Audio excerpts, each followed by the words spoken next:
Bonjour, bienvenue à l'enregistrement du culte prévu pour le deuxième dimanche après l'Épiphanie. Pendant la saison de Noël, nous reconnaissons que Dieu est devenu homme. Pendant la saison d'Épiphanie, l'homme Jésus est reconnu comme étant Dieu. Nous commençons notre culte aujourd'hui avec l'introïte du jour. Toute la terre t'adore et chante en ton honneur. Elle chante ton nom. L'Éternel est grand et digne de recevoir toute louange. Sa grandeur est insondable.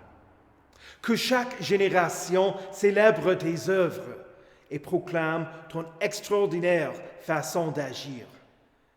Je dirai la splendeur glorieuse de ta majesté.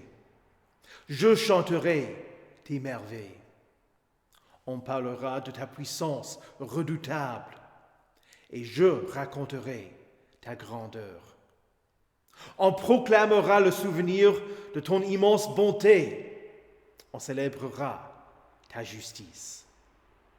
Au nom du Père et du Fils et du Saint-Esprit. Amen. Confessons nos péchés. Dieu Tout-Puissant, notre Créateur et notre Père, nous reconnaissons et nous confessons que nous avons péché contre toi en pensée, en parole et en acte. Nous venons chercher refuge en ta miséricorde. Aie pitié de nous, pauvres pécheurs, et pardonne-nous toutes nos fautes, pour l'amour de Jésus-Christ, notre Seigneur. Aide-nous, par ton Saint-Esprit, à mieux connaître ta sainte volonté, et rends-nous obéissants à ta parole. Par Jésus-Christ, ton Fils, notre Sauveur. Amen. Le Dieu Tout-Puissant, dans sa miséricorde, a livré son Fils unique à la mort pour vous. En son nom, il vous pardonne toutes vos fautes. À ceux qui croient en Jésus-Christ, il donne le droit de devenir enfants de Dieu et leur donne son Saint-Esprit.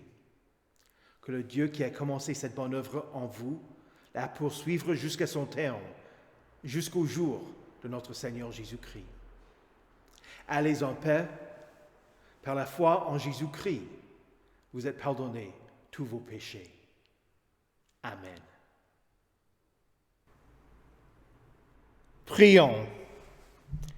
Dieu Tout-Puissant et Éternel, qui gouverne toutes choses dans le ciel et sur la terre, exauce dans ta miséricorde les supplications de ton peuple et accorde-nous ta paix tous les jours de notre vie, par Jésus-Christ, ton Fils, notre Seigneur, qui vit et règne avec toi et le Saint-Esprit, un seul Dieu, maintenant et pour les siècles des siècles.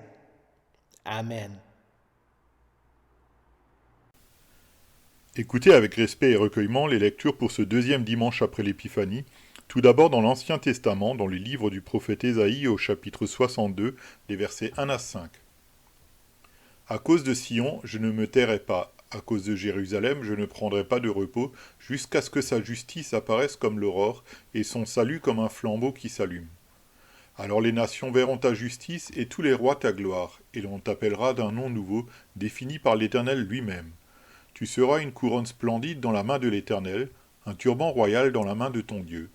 On ne t'appellera plus abandonné, on ne dira plus à ta terre dévastation, mais on t'appellera mon plaisir est en elle, et l'on appellera ta terre mariée, car l'Éternel prendra plaisir en toi, et ta terre aura un mari. Tout comme un jeune homme épouse une jeune fille vierge, tes descendants deviendront pour toi pareils à des époux, et tout comme la fiancée fait la joie de son fiancé, tu feras la joie de ton Dieu. Ici prend fin la lecture de l'Ancien Testament. Écoutez également l'épître dans 1 Corinthiens chapitre 12, les versets 3 à 11. C'est pourquoi je vous le déclare, personne, s'il parle par l'Esprit de Dieu, ne dit « Jésus est maudit », et personne ne peut dire « Jésus est le Seigneur » si ce n'est par le Saint-Esprit. Il y a diversité de dons, mais le même Esprit, diversité de services, mais le même Seigneur, diversité d'actes, mais le même Dieu qui accomplit tout en tous. Or à chacun la manifestation de l'Esprit est donnée pour le bien de tous. En effet, À l'un est donné par l'Esprit une parole de sagesse, à un autre une parole de connaissance, selon le même Esprit, à un autre la foi, par le même Esprit, à un autre des dons de guérison, par le même Esprit, à un autre la possibilité de faire des miracles, à un autre la prophétie, à un autre le discernement des esprits, à un autre diverses langues, à un autre l'interprétation des langues. Mais toutes ces choses, c'est un seul et même Esprit qui les accomplit, en les distribuant à chacun en particulier comme il le veut. Ici prend fin la lecture de l'Épître. Écoutez enfin l'Évangile dans Jean au chapitre 2, les versets 1 à 11. Or le troisième jour, il y eut des noces à Cana en Galilée. La mère de Jésus était là. Jésus fut aussi invité aux noces avec ses disciples. Comme le vin venait à manquer, la mère de Jésus lui dit, « Ils n'ont plus de vin. » Jésus lui répondit, « Que me veux-tu, femme? Mon heure n'est pas encore venue. » Sa mère dit au serviteur, « Faites tout ce qu'il vous dira. » Or il y avait là 6 jarres de pierre destinées aux purifications des Juifs et contenant chacune une centaine de litres. Jésus leur dit, « Remplissez d'eau ces jarres. » Et ils les remplirent jusqu'au bord. « Puisez maintenant, leur dit-il, et apportez-en à l'organisateur du repas. » Et ils lui en apportèrent. L'organisateur du repas goûta l'eau changée en vin.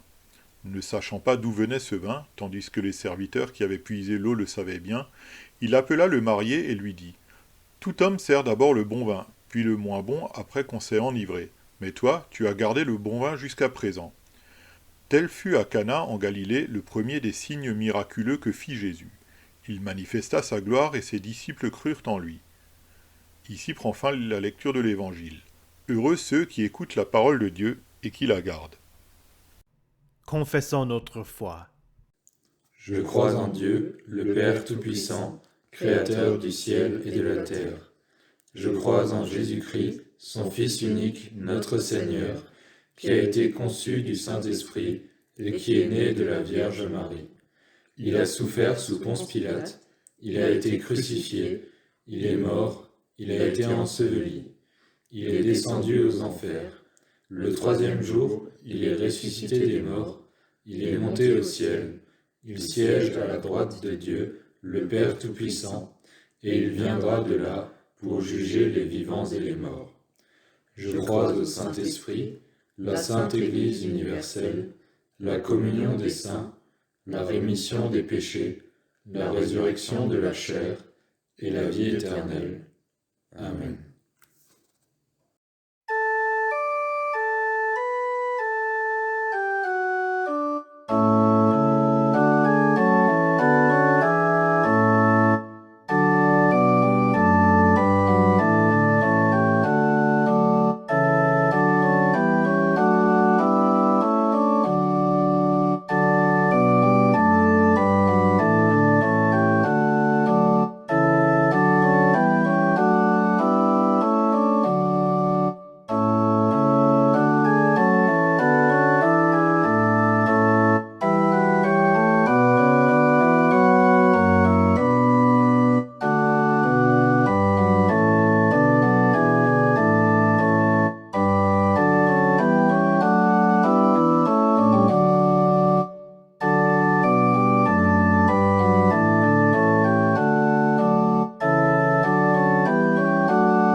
Seigneur Jésus, ton évangile n'est pas prêché en parole seulement, mais avec puissance, avec l'Esprit Saint et avec une pleine conviction, que nous devenions imitateurs de toi en accueillant la parole avec la joie du Saint-Esprit.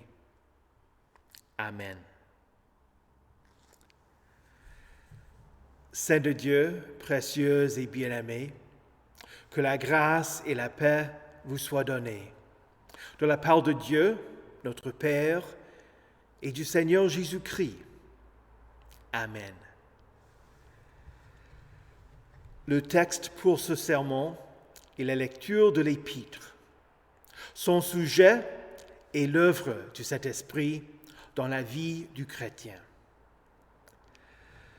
La grande majorité d'entre vous a étudié, sinon mémorisé, l'explication du 3e article du symbole apostolique. Elle commence ainsi. « Je crois que je ne peux, par ma raison et mes propres forces, croire en Jésus-Christ, mon Seigneur, ni aller à lui. Mais c'est le Saint-Esprit qui m'a appelé par l'Évangile, éclairé de ses dons, sanctifié et maintenu dans la vraie foi. » Le premier point que présente la lecture de l'Épître est celui de la confession de foi. Jésus est le Seigneur. Dites-le avec moi. Jésus est le Seigneur. Encore. Jésus est le Seigneur. Il ne s'agit pas seulement de prononcer les mots. Un non-chrétien peut les dire sans y croire. Mais qui le ferait? Pas un musulman, ni un bouddhiste, ni un adhérent au judaïsme, ni même celui qui prétend qu'il y a plusieurs chemins vers Dieu.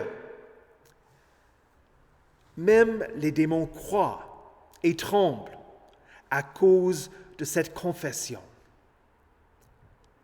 La phrase « Jésus-Christ est le Seigneur » veut dire qu'il est Dieu, le Dieu vivant, l'Éternel de l'Ancien Testament.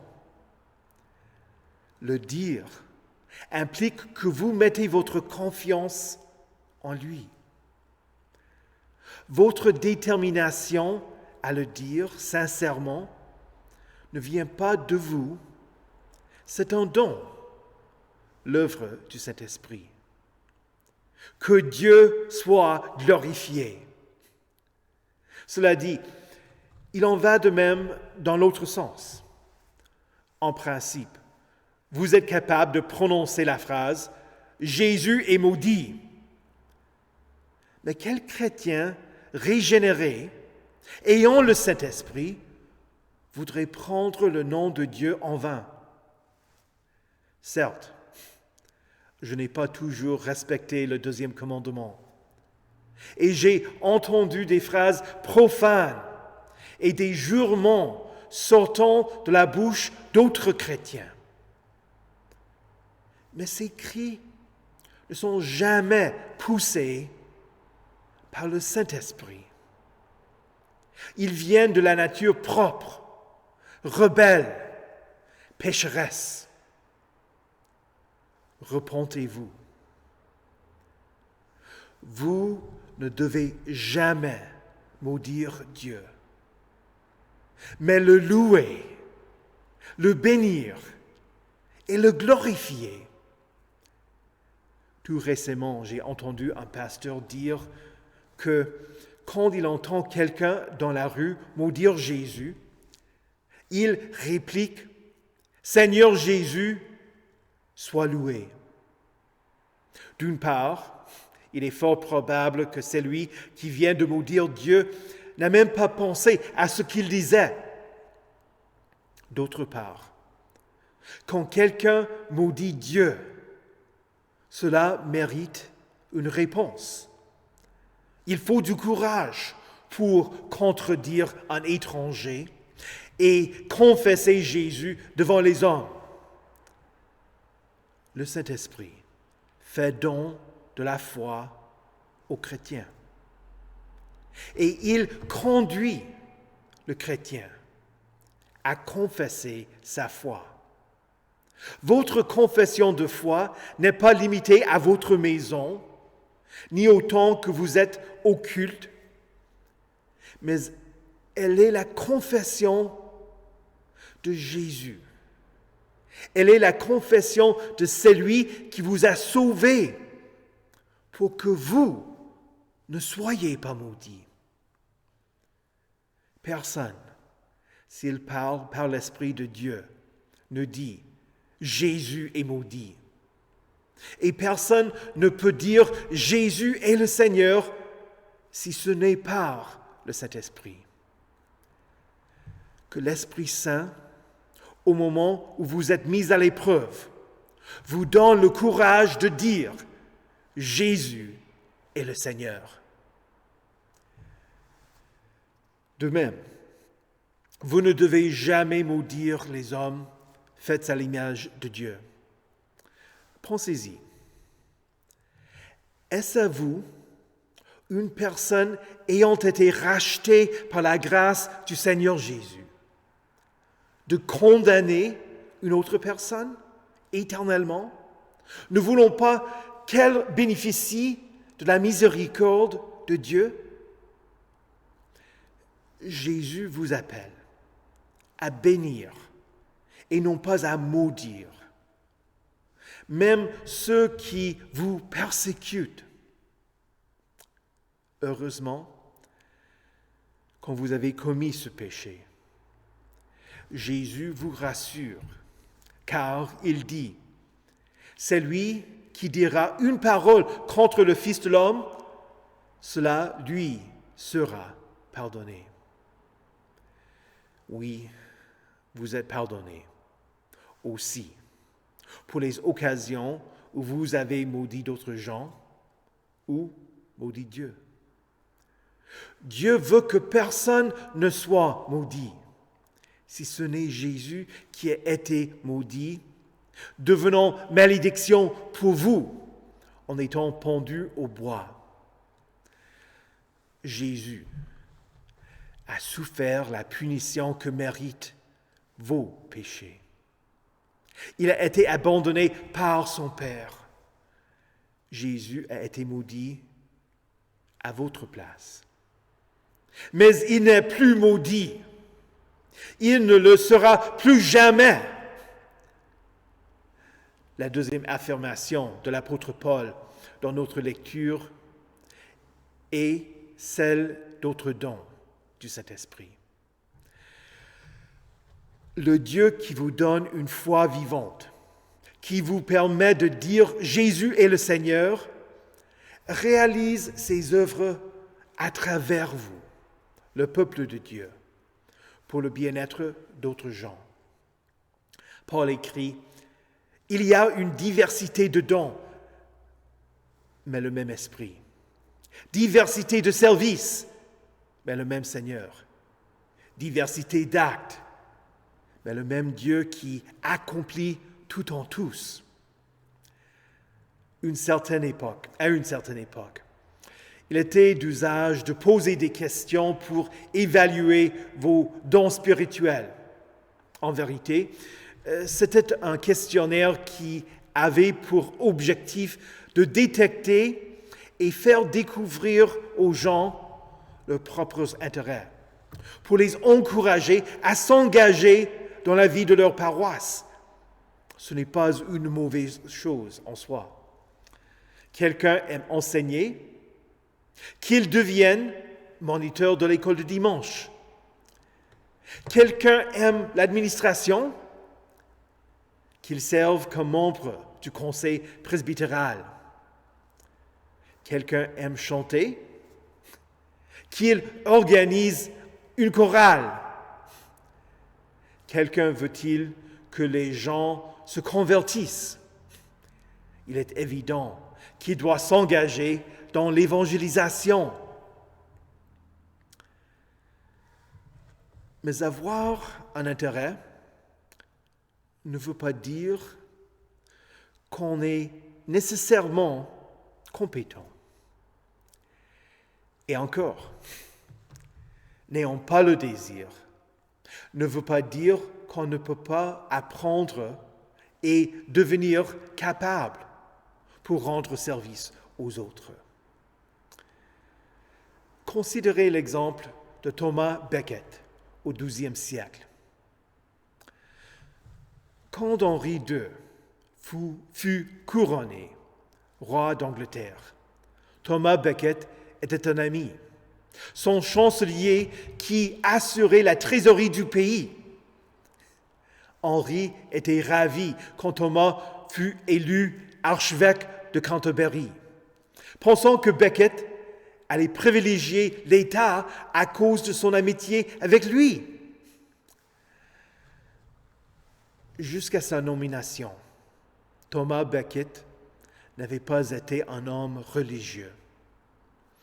Pourtant, il prit sa nouvelle charge au sérieux et devint un ascète. Comme archevêque, il refusa de se soumettre à la volonté du roi parce qu'il servait le roi des rois. Quelques années après son nouveau rang, Henri II le menaça et Becket fuit, se réfugiant dans la baie de Sainte-Colombe, à Sens en Hauts-de-France. Après s'être réconcilié avec le roi, il revint en Angleterre. Un jour, Henri se fâcha et envoya des cavaliers le chercher. Henri ne donna pas d'ordre explicite, mais les cavaliers pensèrent que le roi voulait que Thomas Becket soit mis à mort. Quand les soldats arrivèrent, certains religieux voulaient qu'on barre les portes comme s'ils étaient dans une forteresse militaire. Becket refusa, disant que l'Église est ouverte à tous. Il devint martyr dans la cathédrale de Canterbury. Ses derniers mots étant « Pour le nom de Jésus et pour la protection de son Église, j'embrasse la mort. » Avec la confession que Jésus est le Seigneur, Thomas Becket utilisa ses dons au service de l'Église, au service de son Seigneur. Vous aussi avez des dons, mais vous ne les avez pas reçus pour que vous vous en vantiez. À chacun la manifestation de l'Esprit est donnée pour le bien de tous. C'est comme un orchestre dans lequel chaque joueur contribue à ce que l'on entend, ou une chorale dans laquelle les voix chantent ensemble. Le but n'est pas que la trompette joue seule et que les autres instruments restent silencieux, ni qu'un soprano chante et que les autres restent muets. Il peut y avoir un solo, mais le but n'est pas d'agir par égoïsme, mais de concert avec les autres. C'est ainsi que le Saint-Esprit agit comme le conducteur. Il n'est pas seulement là au moment de la performance. Non, il invite les gens à devenir membres du groupe, de son Église. Il forme chaque chanteur ou chaque instrumentiste. Il forme chaque chrétien pour le rôle qu'il va jouer. Et à travers tous les chrétiens, l'Esprit de Dieu réalise son projet bienveillant. Le Saint-Esprit vous a appelé par l'Évangile, mais il vous éclaire de ses dons pour que vous connaissiez votre foi et soyez en mesure de parler de votre foi aux autres. Il vous sanctifie, non pas pour que vous vous serviez vous-même, mais pour que vous rendiez service à vos frères et à vos sœurs en Christ. Et il vous maintient dans la vraie foi, la foi que vous confessez en disant « Jésus est le Seigneur ». Au nom de Jésus, Amen. Que la paix de Dieu, qui surpasse toute intelligence, garde vos cœurs et vos esprits en Jésus-Christ pour la vie éternelle. Amen. Prions le Seigneur. Après chaque demande, vous pouvez répondre en disant « Seigneur, aie pitié ». Pour tous les chrétiens à travers le monde, afin qu'ils confessent que Jésus est le Seigneur, reconnaissent les dons du Saint-Esprit et utilisent leur savoir-faire pour le bien-être de leur prochain. Prions le Seigneur. Seigneur, aie pitié. Pour les chrétiens qui sont persécutés, afin qu'ils soient inébranlables face au danger, prions le Seigneur. Seigneur, aie pitié. Pour les fiancés qui se préparent au mariage et ceux qui sont mariés, pour que l'amour des époux, l'un pour l'autre, soit le reflet de l'amour de Christ pour l'Église, prions le Seigneur. Seigneur, aie pitié. Pour ceux qui se font ennemis de Dieu et le maudissent, pour qu'ils se repentent, soient pardonnés de leurs péchés et mettent leur confiance en Jésus-Christ, prions le Seigneur. Seigneur, aie pitié. Pour ceux qui sont dans le deuil, pour les veufs et les veuves, et pour ceux qui sont seuls, prions le Seigneur. Seigneur, aie pitié. Pour les personnes blessées, les malades, et ceux qui attendent des interventions chirurgicales, ainsi que leurs familles. Pour les médecins, les réanimateurs, les infirmiers et le personnel du système de santé qui vient en aide aux autres. Prions le Seigneur. Seigneur, aie pitié. Pour les pauvres, les victimes de violences, ceux qui vivent dans la rue, et encore pour tous ceux qui vivent dans les difficultés, pour ceux qui travaillent pour les organisations de bienfaisance, afin de soulager ces personnes.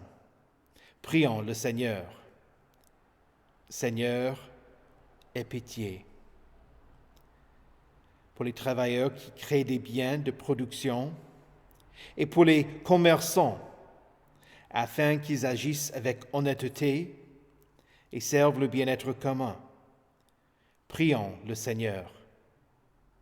Seigneur, aie pitié. Pour ceux qui ont été élus et qui détiennent le pouvoir des nations du monde, qu'ils agissent avec dignité et servent les intérêts communs. Prions le Seigneur. Seigneur, aie pitié. Pour toute autre personne que nous connaissons et que nous nommons dans nos cœurs, afin que le Seigneur ait pitié et leur vienne en aide.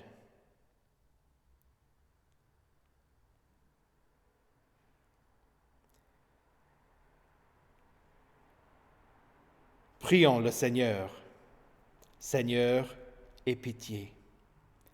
Seigneur Jésus, conduis-nous à ton royaume et enseigne-nous à prier. Notre Père qui es aux cieux, que ton nom soit sanctifié, que ton règne vienne, que ta volonté soit faite sur la terre comme au ciel. Donne-nous aujourd'hui notre pain de ce jour. Pardonne-nous nos offenses, comme nous pardonnons aussi à ceux qui nous ont offensés. Et ne nous laisse pas entrer en tentation,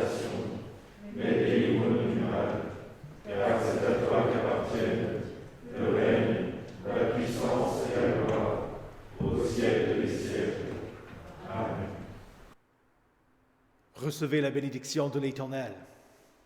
Que le Seigneur vous bénisse et vous garde. Que le Seigneur fasse luire sa face sur vous et qu'il vous accorde sa grâce. Que le Seigneur tourne son visage vers vous et qu'il vous donne sa paix. Amen.